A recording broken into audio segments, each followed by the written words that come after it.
Hi friends, rava dosa కావాల్సినవి ముందుగా ఒక కప్పు బొంబాయి రవ్వ తీసుకున్నాను.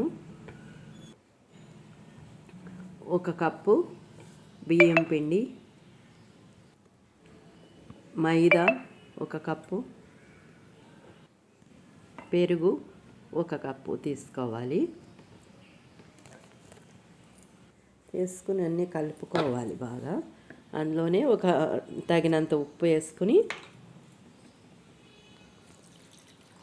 5-6 గ్లాసులు నీళ్లు పోసుకోవాలి. వేసి ఉండలు లేకుండా బాగా కలుపుతూ ఉండాలి. ఉండలు లేకుండా కలిపితేనే బాగా వస్తాయి.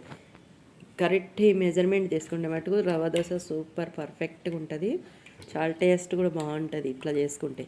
ఒక్కసారి ఇలా ట్రై చేయండి ఫ్రెండ్స్. ఇందులోనే కొత్తిమీర కొద్దిగా,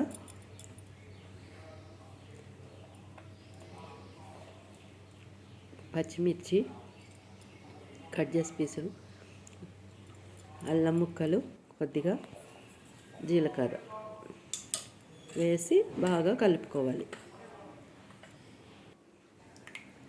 ఎక్కడ ఉండలు లేకుండా ఇట్లా దోశల పిండిలాగా మొత్తం అంతా మిక్స్ అయ్యేటట్టు బాగా కలపండి.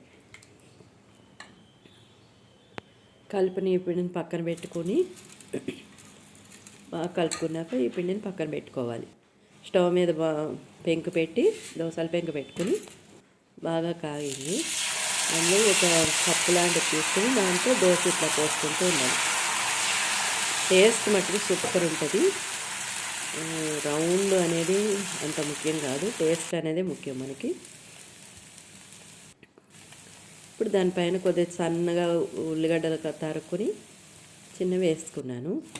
అందులోనే పిండిలైనా వేసేసుకోవచ్చు, ఇట్లా నచ్చితే ఇట్లానే వేసుకోవచ్చు. దానిపైన ఆయిల్ పోసి బాగా కాలనివ్వాలి.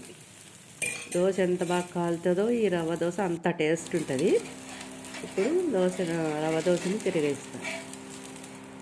ఇట్లా తిరిగేసుకున్నాక కాలనివ్వాలి బాగా.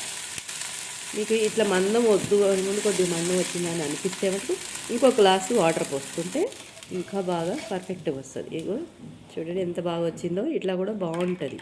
అంత పల్చగా తిన్నట్టు ఉండదు కదా. ఇట్లా మందం వేసుకున్నాము. ఇలా కప్పు తీసుకుని చక్కగా మరో దోశ వేసుకుని ఇక్కడ రంధ్రాలు లేకుండా రౌండ్ తిప్పుకుంటే కూడా బాగుంటుంది. పర్ఫెక్ట్గా వస్తుంది దోశ. ఈ దోశ బాగా కాలి ఇంకా కొద్దిగా ఆయిల్ పోసుకొని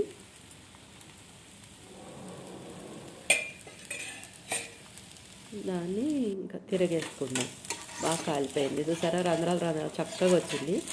ఇట్లా రావాలి. వస్తే ఇంకా పర్ఫెక్ట్ కాలిపోయినట్టు. ఇక తీసుకుని ఈ రవ్వ దోశ మీకు నచ్చినట్టయితే లైక్ చేయండి, షేర్ చేయండి, సబ్స్క్రైబ్ చేయండి.